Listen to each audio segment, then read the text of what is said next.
Hello again. This is the second part of the podcast on fractals, philosophy, music, and morphic resonance. In order to have a theory of everything, a unifying principle has to be found. The attempt to combine disparate mathematical theories has been unsuccessful.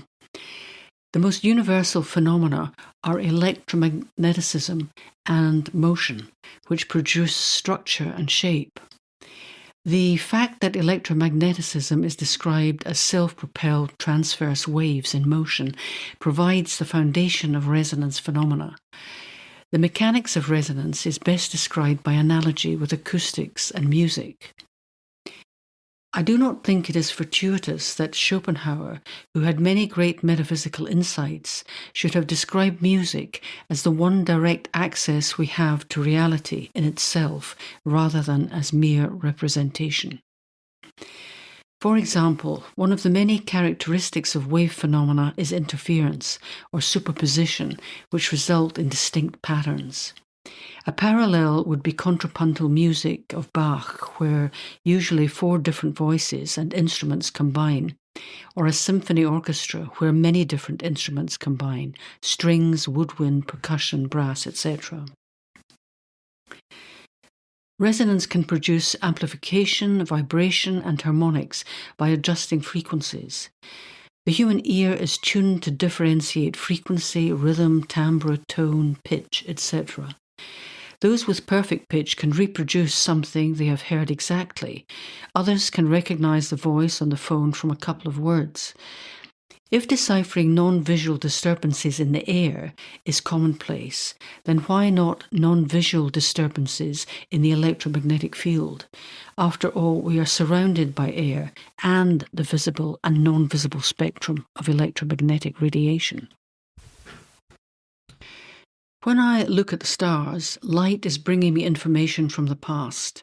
Equally, when I see a picture of the Grand Canyon on my laptop, the information, in colours and position, has been digitized, transposed into a binary code, then transmitted to my laptop via pulses of electromagnetic radiation, and once received by the laptop, translates the code into a picture.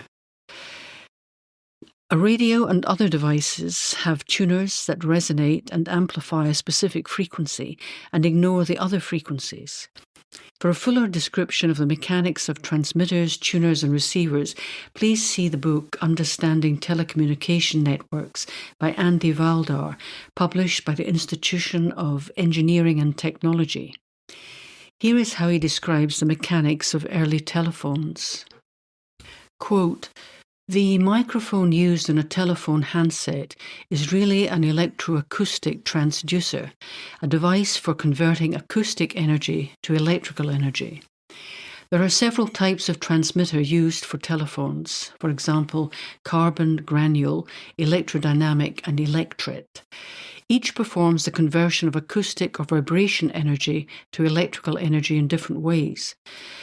For example, in the electrodynamic type of microphone, a flexible diaphragm is made to vibrate when in the path of a stream of sound waves.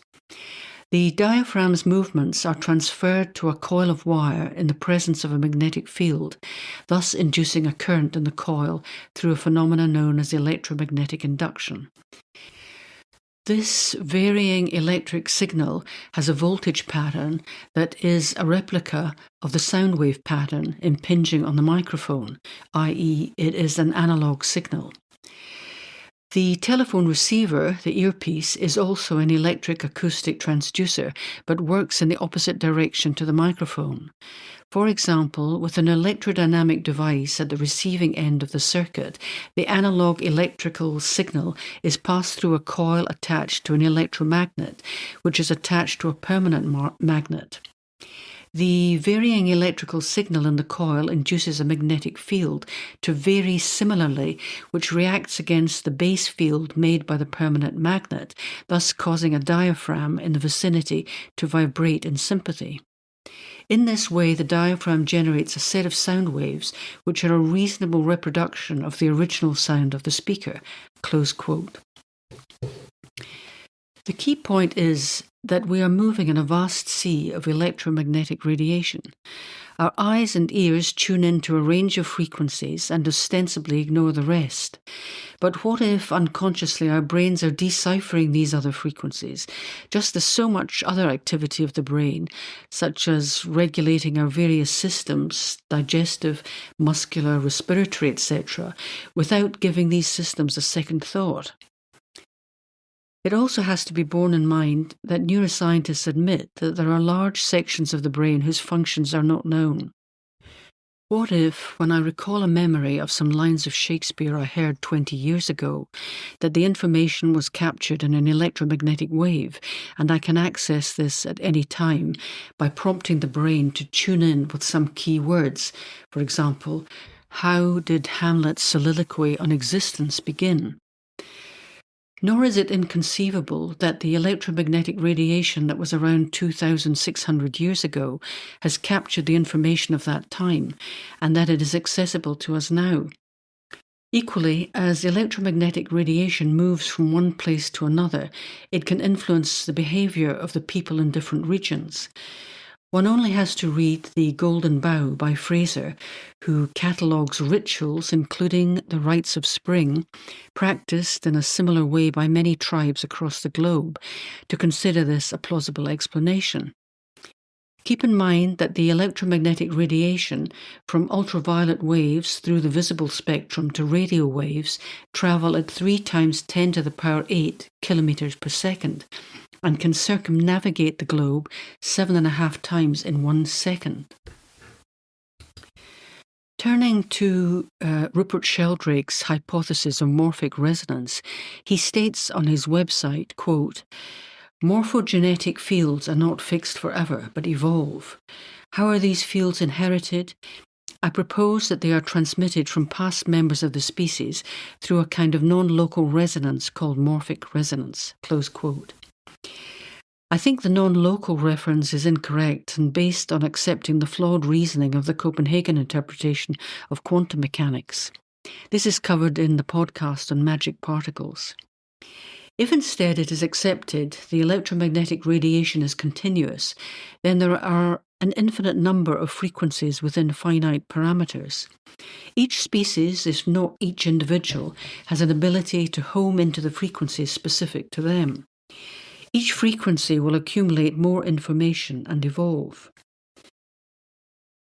In his book, The Science Delusion, Sheldrake elaborates further, quote, "The resonance of memory is part of a much wider hypothesis.